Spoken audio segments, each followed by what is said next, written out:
All right, everyone. Thank you guys so much for watching.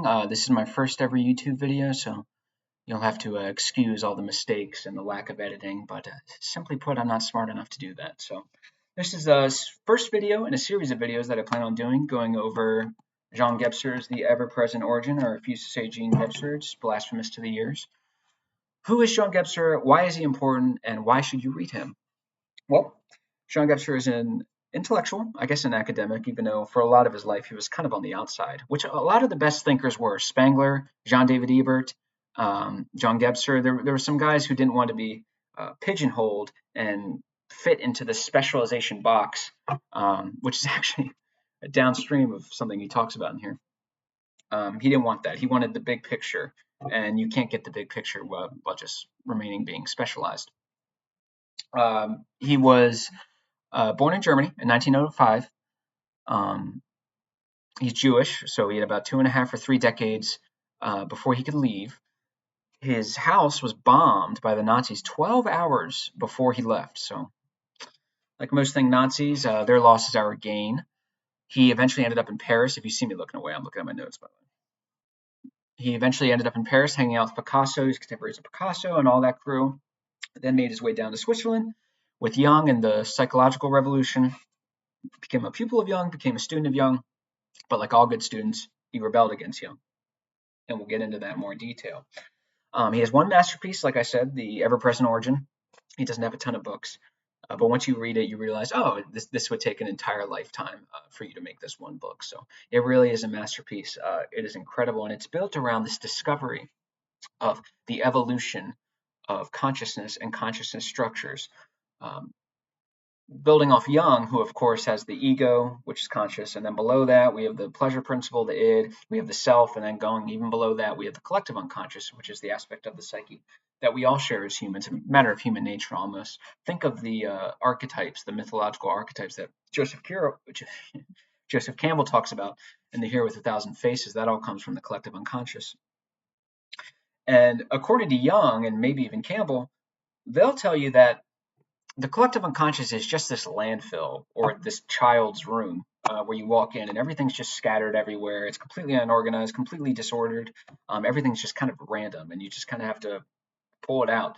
Gebser says no. Gebser says there is a order to the collective unconscious, and it permeates everything we do, and it has profound implications on our existence.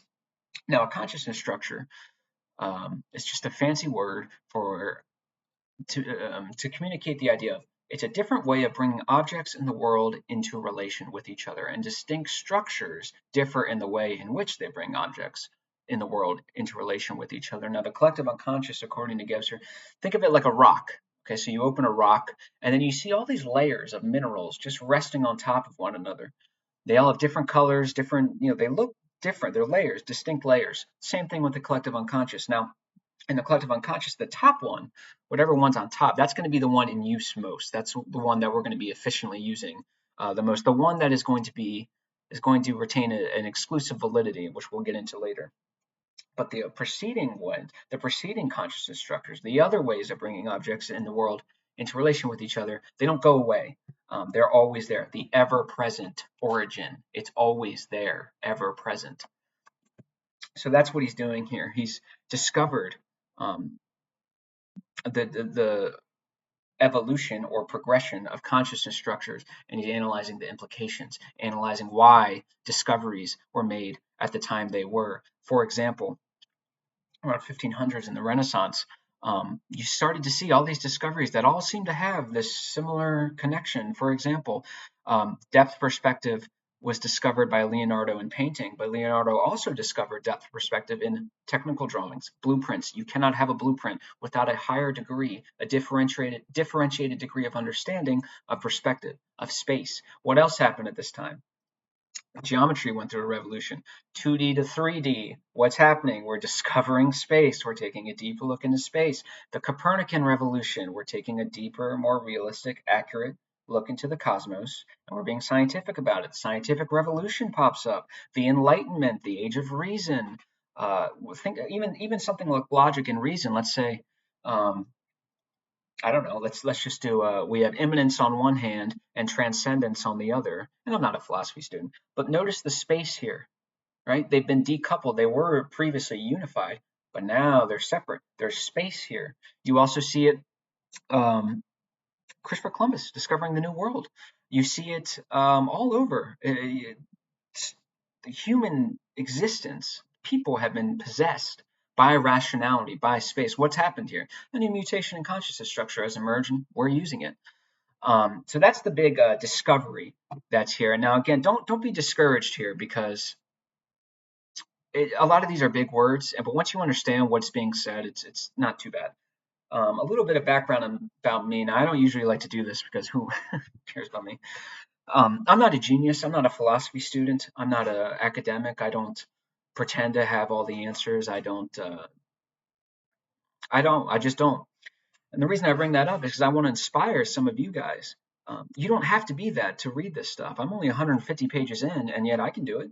And if I can do it, Forrest Gump can do it. And if Forrest Gump can do it, you can do it. Because that's about the intellectual level I'm at.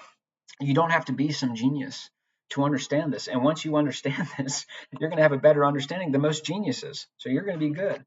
Um, Please, please, please. It's just a brilliant work. It's an eye opener. An eye opener is a book I read that fundamentally and irrevocably changes the way I view the world. And this, my friend, is the eye opener of all eye openers.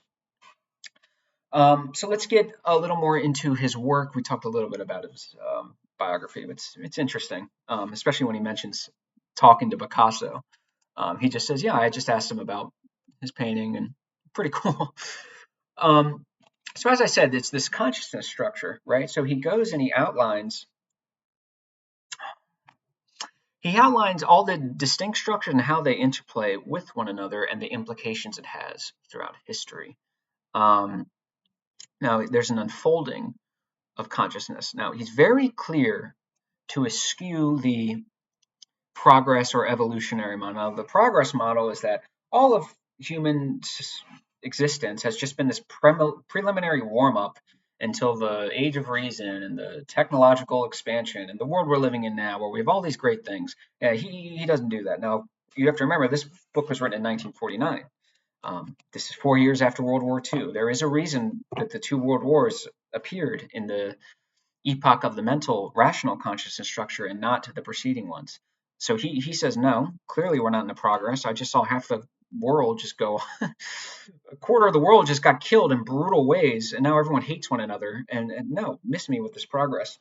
But he does get a little more specific. He says, the evolutionary biological idea of evolution is that there's a certain environment and the organism adapts or dies, and in doing so it accrues all these advantages in a specific environment, but in doing so it takes away other advantages that would be necessary in other environments. So in that sense it's a negative function. But the mutation consciousness structures, they're positive.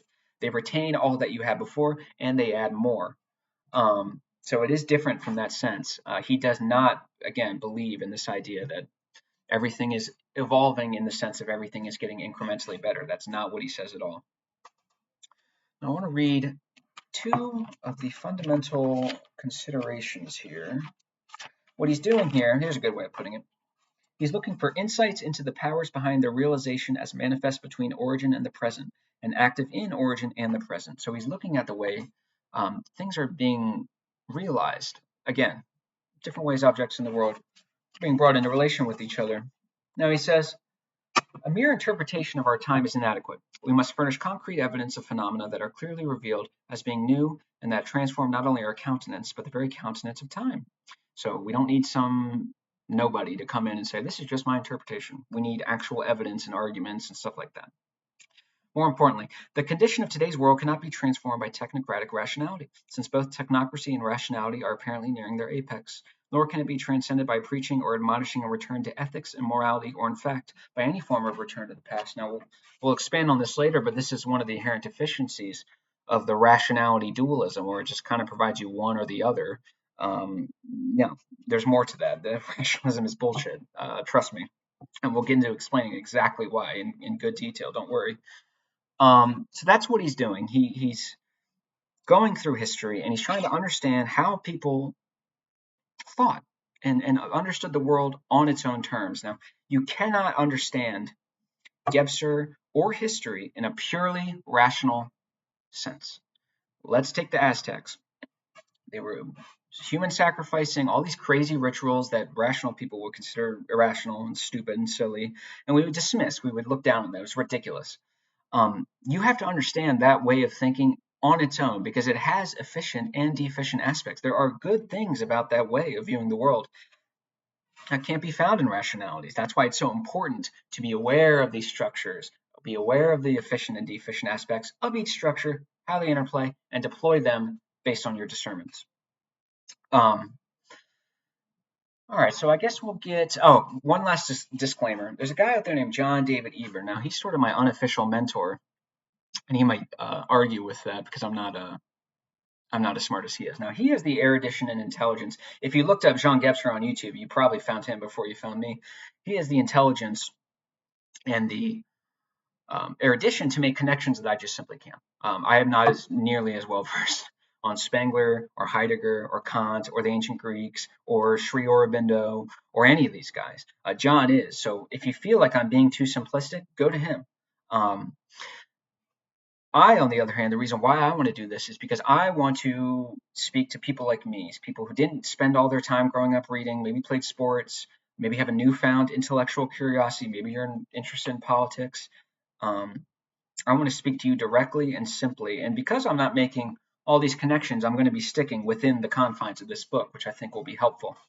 But please, if you think I'm the apprentice, John is the master, please go watch his series lectures. Now, let's get very slightly into the consciousness structures. Now, these mutations that arrive in the presence of origin, somewhere in the collective unconscious. Again, rationalism will dismiss this, but when you laugh at me, I laugh at you, fucker. So just know the feeling's mutual. Each mutation is preceded by a discovery. So the magical consciousness structure, and again, if you look through history, they viewed magic to be literally real, material real, in a real sense, not Harry Potter, real, as real as the laws of physics. That was based on the discovery of nature. The mythical consciousness structure was based on the discovery of the soul, or in more rational terms, the psyche. The mental consciousness structure was was built upon the discovery of perspective, or space. And whereas the integral consciousness structure, which is what we're trying to achieve, what I want to achieve, that was based on the discovery of time. And then, of course, with each new consciousness structure,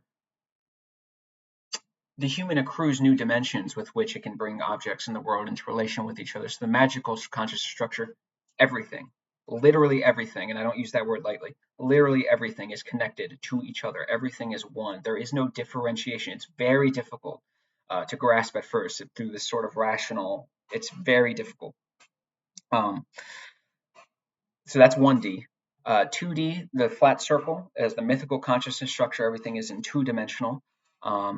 And then, of course, when the mental consciousness structure emerges, 3D, we start to take a 3D, like I said earlier, 2D geometry to 3D geometry. Space has been discovered. Our degree of understanding it is much higher, and we can use it and much more effectively.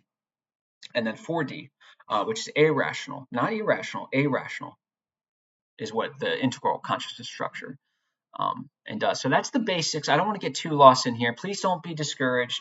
We're going to explain all of this in detail, and I'm going to try my best to explain it in the simplest way possible because that's how I want someone to explain it to me. Because again, I'm not like some genius.